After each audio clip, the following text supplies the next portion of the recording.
Coogs House, Houston fell on Friday night in a way that had folks talking all weekend long. But what do those bad takes need debunking, and where does Houston go from here? You are Locked On Cougs, your daily podcast on the Houston Cougars, part of the Locked On Podcast Network, your team every day.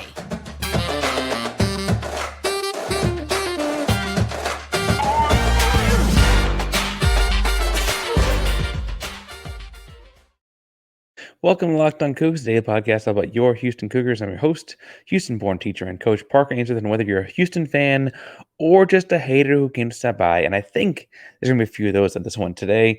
Thank you for making Locked On Cougs your first listen of the day. If you want to join the conversation but don't know what to say, tell us down below. What is your favorite pizza topping? Now, pizza is a comfort food of mine. I eat a bunch of different ways, and after the loss on Friday night, kind of needed a lot of comfort food this weekend. Kind of needed it. Today's show is brought to you by Game Time. More on that in a second. But we've got a handful of things we've got to talk about as we look at coming off of a loss to Duke and the Sweet 16 on Friday. First, I do want to optimistically look forward and look at what is down the line for this Houston Cougar basketball program. Obviously, the thing just keeps moving. I also want to take a second to pause and reflect and look back and think some about what was this season, the first year in the Big 12, like for the Houston Cougars. But first and foremost, there were some bad takes on the internet this weekend.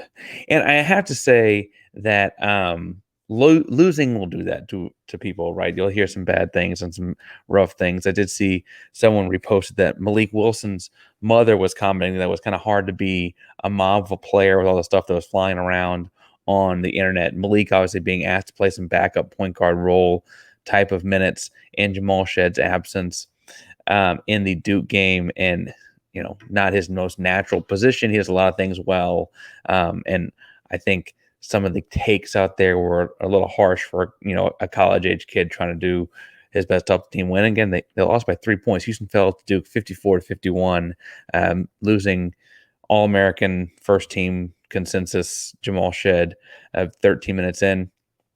Had played 27 minutes without him, and frankly took Duke to the wire, gave them all they wanted. A couple of bad takes that stuck out, though, that I wanted to debunk for a second or just talk through because I think they were atrocious and awful, and I tried to bite my tongue on the internet because you get 280 characters on Twitter or whatever, right? Was that Houston needed a backup point guard. That would have done the thing, right? That would have been all it takes. And I will say, this is the first one I have, is I was vocal about Houston needing a backup point guard throughout the season, right? I thought they needed a guy to come in, play 10 or 12 minutes of backup point guard, and kind of do normal, traditional pass-first point guard things, play good defense for about 10 minutes. They needed to find a guy that could do that, fill in that role. They had a lot of guys with a lot of talent. None of them really overlap with that. So in important games that were close down the stretch, Jamal Shead just played 38 or 40 minutes, right? And that's just the way that things went. In this particular matchup, any realistic backup point guard wouldn't have made a gigantic difference. And I don't mean that to say that it's not a need that the team had, but realistically, you're talking about a kid that is a backup point guard coming in and playing 27 minutes of a Sweet 16 game with an injury, and not factoring in all the different things that Duke was able to do because Jamal Shead was no longer in the game. Shead was the guy attacking the defense. He had Roach head up on him at all times. Their veteran defensive guard at Duke. He also had heavy help. There's a reason in 13 minutes he had what would have been 2 baskets and 3 assists. I mean, you just look at the way that they were playing him and shedding off of guys. His lob to Francis is because Kyle Filipowski in the post is more concerned with driving Jamal Shead than a wide open Javier Francis, right? Those kinds of moments don't happen with just any point guard. You can't just insert backup point guard and get that kind of attention out of those things. You saw Sharp attacking because he's not getting Jeremy Roach on him. He's getting the young freshman Jerry McCain on him, right? The matchups are all different because Jamal Shead is Jamal Shead, not just some random point guard. Inserting a random point guard in that spot wouldn't have done anything, right? Instead, what Houston opted to do was Malik Wilson is a long defensive guy, can kind of help steer the ship a little bit. He brought you some positive on the defensive side. They tried to run with Cryer, some of the point guard offensively, and have a scoring threat there. They tried different things. Obviously, they fell 3 points short, but just assuming that just some random backup point, unless you're going to go get, what's the kid from, he went to Carolina and now is Arizona, Caleb. Yeah, anyway, like getting Caleb Love. That's getting, yes, obviously getting some all Pac-12 Player of the Year type guy. Oh, if we had him, yeah, of course that would work, dude. That's not the options. That teams don't just have those guys coming off the bench. You don't just replace a guy that was a consensus first team All American, Big 12 Player of the Year, Big 12 Defense Player of the Year. All of his jersey's going to be hanging in for Tita for a good reason. And assuming that just picking a normal backup point guard to do the things that he would have done and just orchestrate, like, could you have gotten a little lucky in there? Maybe. But assuming that just a backup point guard could do the things Jamal Shed did is a disservice to looking at what Jamal Shed's done for his career at Houston. And it was frustrating on a number of levels. Just, and I almost felt like I'd fed into it. And I think that's why it bugged me so much. It's like I'd said that they needed a backup point guard for a long time now, but I didn't think that they'd win a Sweet 16 game with a backup point guard playing over 25 minutes. That was not what I was trying. No one that watches basketball often would think that. I know it was a 3-point game, but it was a 3-point game because the guys on the floor were not 10-minute a game kind of guys. They played their horses and ran with it, right? Other take that rubbed me the wrong way is a lot of people talking about, like, why is Houston hurt all the time? What are these injuries are preventable? And, the injuries Houston's suffering are not the type that are horribly preventable, right? This year, Terrence Arsenal tears his Achilles as a sophomore in college. That's the kind of thing you see wear and tear on guys in their like 10th year in the NBA. I mean, that's not the kind of thing you see typically happen to a 20-year-old kid. That's just unfortunate, right? Lateral meniscus tear to Ramon Walker. That's not like a soft tissue. Oh, he pulled his hamstring because that's not how those things go. You hear about stress fractures in the feet of big guys all the time. That's what this JoJo Tugler thing was. And frankly, there was a moment where he looked like he might have been trying to play through it. Those things happen across basketball. They're not preventable. They're just the kind of thing you cross your fingers and knock on wood for a bunch of times. And obviously, we're hoping for the best that a Tugler's hit recovery, but that's just bad luck. Rolling your ankle to the point where they think it might be broken and you'll get x-rays, that's not the kind of thing that you can like just train your way out of ever happening. Yes, you can like strengthen the ligaments in your ankles, but you also just plant when you run. It just happens. Sometimes these things are just that many bad luck things on top of one another. And the ankle specifically brought up a bunch of bad takes on the internet, like people talking about high tops. Nike did this thing with Kobe a long time ago, talking about the heel cup of the shoe is more important than the high top itself. And frankly, there's reason to believe that having a high top might actually be worse for your ankle, because the truth there is that you're like restricting movement with the shoe as opposed to cupping it to be best strengthened with the cup of the shoe. They are always taped. People go, well, you use tape. They're always taped. They're just under socks. Ankle braces have been proven like 20 years ago to be bad for your ankles in the long term. Like these takes are. He rolled his ankle, sprained it so bad they thought it was broken. He couldn't put weight on it. He's tough as nails. Like, it clearly was a bad injury that just happens sometimes. And it just happens sometimes to other Houston teams. Last year in the American Athletic Conference tournament, Marcus Sasser slips on a wet spot on the floor and pulls his groin.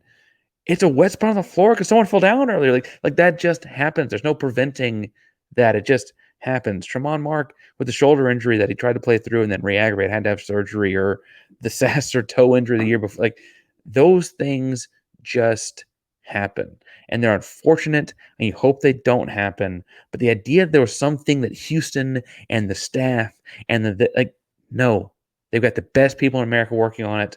They got Alan Bishop as a strength coach and John Houston running the treatment center and the athletic training. Like, they've got the best of the best. That's why they take such good care of these guys in between tough practices. These guys, trust me, are getting the best treatment. They're preventing these things the best they realistically could.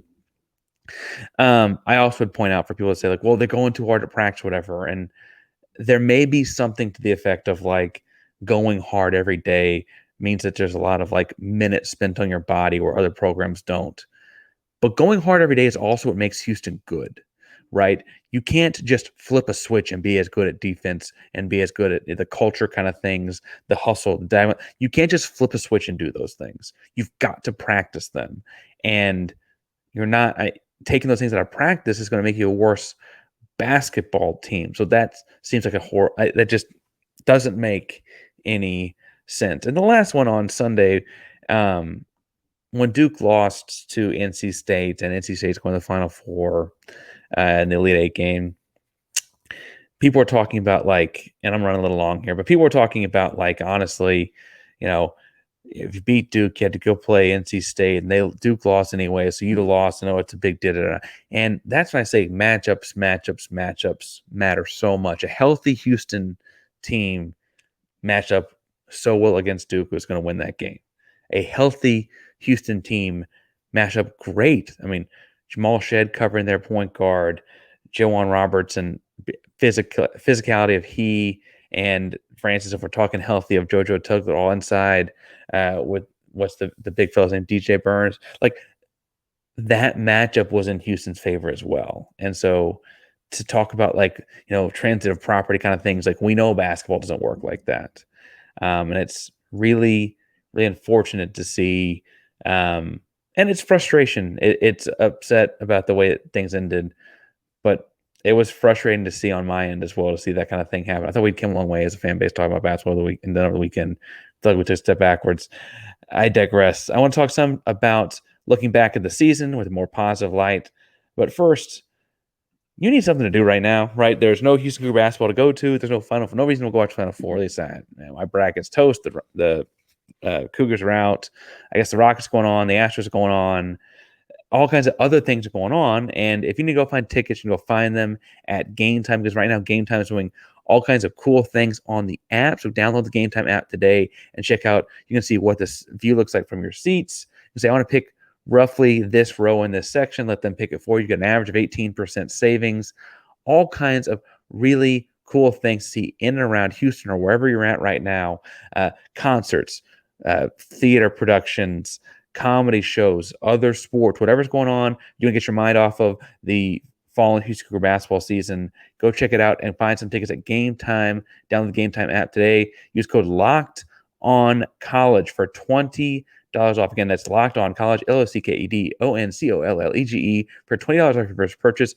Terms apply. Again at Crane County. Use code Locked On College for $20 off. Download Game Time today. Last minute tickets, lowest prices, guaranteed. All right. I do want to take before we move forward. I do want to take a moment and look back at the season that was. 2023-24 will be a historic season for Houston in a number of ways. Obviously, the biggest one being Houston's first season in the Big 12. And the success they had, however long the future of this conference goes, whether they go to a big power league or the tournament separate or whatever the future of college athletics holds, which always feels somewhat precarious over the summertime as people talk about various things. This season for Houston will be historic. Houston went 32-5 on the season. That's 30 or more wins in 4 of the last 6 seasons. The 2 they didn't were the COVID impacted ones. Now, the one they were first away was the one where only the tournament was missing. But the 2 that were impacted by COVID were one with the tournament missing in 2019-20, and the one where a bunch of games were canceled because of various illnesses and teams getting sick the following season, 2020-21. Those are the only 2 seasons in the last 6 Houston has not won 30 games. That does mean we've won it 30 games 3 seasons in a row. If you're looking at win percentage, that's 7 straight years for Houston with an over 74 or 741 percentage. Big time. I mean, that is blue blood top tier stuff. right? I understand that the one Final Four in there, and people want a couple more than just one, or the one Elite Eight run. Those I understand people nitpicking at those.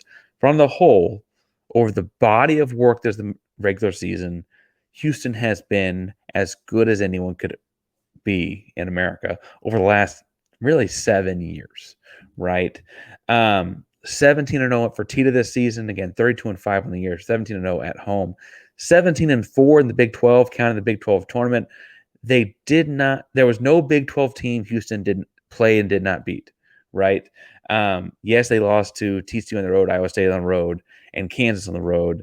They beat each of them the second time they played. Iowa State, they also lost the third time, but they beat each of them the second time they played. There was no Big 12 team Houston played and did not beat at some point. The only team Houston played and did not beat at some point was that Duke team that played in the tournament when Jamal Shea got hurt.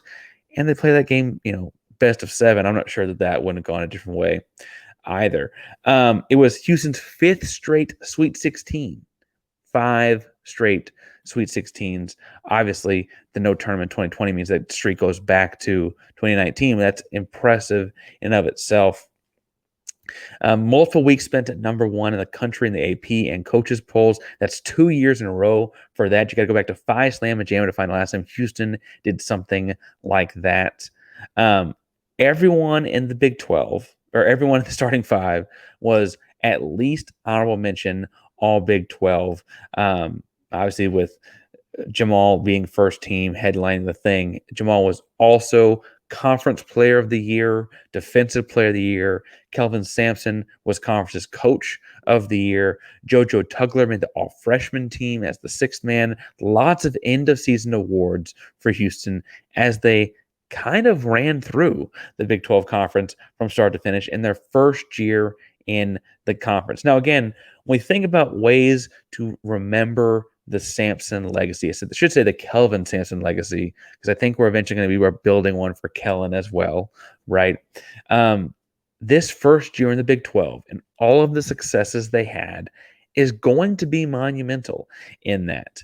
The Big 12, and I know that there's no Big 12 team in the Final Four, the Elite Eight, and people really, pressing. That's a bad thing for Houston or whatever.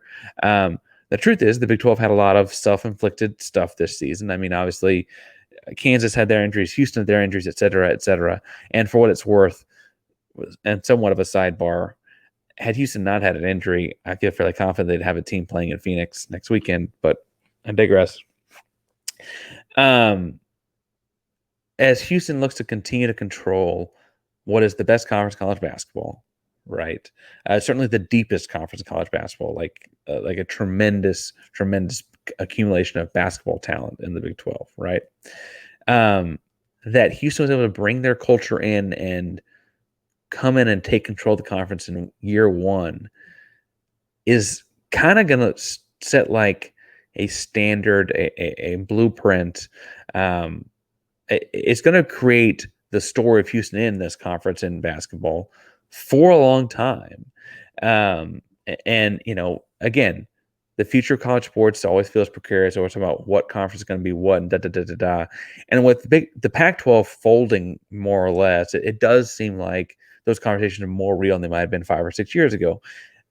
But for the present time being, the Big 12 is assembled as the best conference college basketball, and Houston comes in and dominates in a way that makes you wonder, can they just keep dominating everything they go do, right? Obviously, it's also going to be important to remember as far as, who knows which of these seniors return to take their COVID eligibility year. Who knows how many years Kelvin is, got left at the helm. He is not a young person. He's also not like deluxe super old person. Like you see coaching like Kay was in his 70s and Bayham and all those guys, right? He's not like that old either, but he's getting up there in age. You got to wonder how many of these seasons you got left out of him. And I say to say, like, as we move into the offseason, move into what comes next, what this year's team did was incredibly special. And even, you can call me a naysayer if you want, even the most optimistic folks, and I consider myself one of those, saw a few more losses on the schedule for this one, right? I remember saying at the beginning of the season, I thought that one of A&M or Xavier in the non-conference was a loss. I remember saying at the beginning of the season that if they split their road games and won their home games, they were doing an incredible job. Realistically, it's going to be a little worse than that, right? I They surpassed even me as an optimistic person's highest standard, right? Like they outperformed what I saw coming by a lot, and obviously injuries kept it from getting to be a whole lot different than that. But man, I cannot stress how incredible and how awesome it was to get to cover the incredible season that 2023-24 was. And maybe, as guys decide on their futures, we'll spend some more time reflecting individually on some of the individual performances this season. But before we jump into the last segment and talk about looking forward, I just didn't want to go forward without looking back, because that rearview mirror has some very, very incredible things in it. As we do look forward, as we do go towards the future of the Houston Cougars, I do want to say that if you are watching all those other sports we talked about, but you're watching them on TV, the best place to do that is Amazon Fire TV, because right now Fire TV is your destination for all sports, from live games to highlights to in-depth analysis. Fire TV offers amazing viewing experiences with smart TVs, as well as the Fire TV stick that you can plug into your existing TV and provides access to millions of movies and TV episodes, as well as free and live TV. Whether it's opening weekend for baseball, which didn't go so well for Houston, but we're going to get over that, or the college basketball tournament, which did just end for us, but it's not technically over for the rest of the country yet. You're going to be watching it on Fire TV. Fire TV has recently created Fire TV channels to deliver a constant supply of the latest videos from your favorite sports brands, all for free. And that includes us here at Locked On and most of the big pro leagues and college conferences as well. Fire TV channels let you dive into all of the game analysis, highlights, and more to keep up to date on the latest in the world of sports, March Madness, the NBA, the MLB, and lots more. Not to mention great news, entertainment, gaming, travel, cooking videos, whatever you want as well. Fire TV channels on Fire TV and Alexa devices. If you haven't checked out Fire TV channels, you should. Trust me on this one. I tell you guys all the time. I got basketball on the TV next to me constantly with Fire TV. Visit Amazon.com/locked on Fire TV today. All right. So as we look forward in this program, I want to stress that I don't mean this to say that Houston will be number one next year. They might be. We can talk about that all summer long. We can talk about who should be, who shouldn't be, what will happen, what won't happen, etc., all summer long. But I will say this: 2023-24 is just the beginning. And by that, I mean that with the Big 12 bump and the new facilities, the national branding, the pros coming in and out, the high-end recruits coming through, all the Jordan deal continue to be expanded, and all of those things, 2023-24 is kind of just the start of it all. The future of this program, again, I'm not saying they'll be number one in the country for some part of the year every year, or that they'll always be a one seed. Those things were special. Success is not like a straight line. You don't start here and go 45-degree angle straight up or whatever, right? There will be peaks and valleys and so on. But from a macro sense, from a zoomed out level, the trend only continues upwards for a long time at this point. So we're going to go from a Kelvin Sampson program to a Kelvin Sampson program. What else could you ask for? As you look at this thing move forward and pay attention to how things continue to improve, right? The only way this thing goes is up. And I understand that that's talking pretty big talk, and there'll be haters in here from Kansas or Duke or wherever saying, this guy has no idea what it takes to. I'm telling you right now, with the way the culture is being instilled and what the culture is based on, that this program is based on, this thing continues to get better. The train keeps on moving. It just does. And again, they may not get number one seed in the tournament next year. They may not spend a few weeks at the number one team in the country next year. But on the whole, the program's not going to be moving backwards next year. It's just not. Um, and as we look forward to what that program looks like next year, things you got to keep an eye on, right? The first and probably most pertinent is pro declarations. In the month of April, we see a lot of college guys declare for the pros, say they're going to the NBA draft, or say they're going to go through the draft process, but maintain their eligibility or whatever. Um, every single senior that we honored at Senior Day, every single one technically still has a year of eligibility left because of the COVID year. We're kind of at the point now that's like the last year people get to do that. But even veteran J1 Roberts, even LJ Cryer, Malik Wilson, guys that transferred here, Damian Dunn, Ryan, although I think Ryan might go into coaching, Ryan Elvin, even All American Player of the Year candidate Jamal Shed technically can return. It's a rare situation where Houston's got that. You don't have to technically graduate anyone. I graduate some of those guys. I mean, I think Malik is getting a degree in May. Some of the guys have degrees, but I mean like graduate in athletic sense. Um, all of those guys can return. It sounds like Malik may. He said something to Chris Baldwin to the effect of, "If Houston will have me back, I'd love to be back." Right. Sampson said in the past that he encourages guys to go hear from the pro scouts to work on their game and then come back. So you may see some of that as well. But it's just a thing to keep track of because, truthfully, you could add everything high school players and Chase McCarty and Mercy Miller next season. You may end up adding one or two others I'll talk about in a second and not lose anything. Like, what? That's just where the truth of this program could be headed from a roster perspective. We'll see. I'm seeing some people project Jamal Shed as like the 31st pick in the draft, which would be the first pick of the second round. I don't know what he'll do with that projection. I'm seeing some people a little bit later, some people a little bit earlier. That first, second round thing, I'll say at this point, and we'll see what he ends up deciding to do, is a big deal. First round picks are guaranteed some kind of a contract. Second round picks are not. So that guaranteed money aspect out of it is a big, big thing, obviously. For what it's worth on the NIL front, Jamal Shed does as well as most any basketball player in all of college basketball, whether it's Skims or Mattress Mac or whatever. He's got a bunch of Inaka, all the different brands. He's got a bunch of deals out there. Shouts to Landon Gosling for getting guys going on that. So I don't know what that'll land with him. Something to keep an eye on. Other things to keep an eye on as far as the roster goes. The transfer portal is active. Zeke Mayo is a top-end guard, high points per game kind of guy, tough-nosed defensive guy. He's a smaller guard. That's why he started off at South Dakota State. It looks like he's got Houston as a long list of schools he's already talking to. That's one of the top guys in the country already as far as coveted prospects. The same way that Dalton Connect went from Northern Colorado to Tennessee and had a big boom when he got to a Power 5 program. People are projecting that of Zeke Mayo as well. He's considering Houston.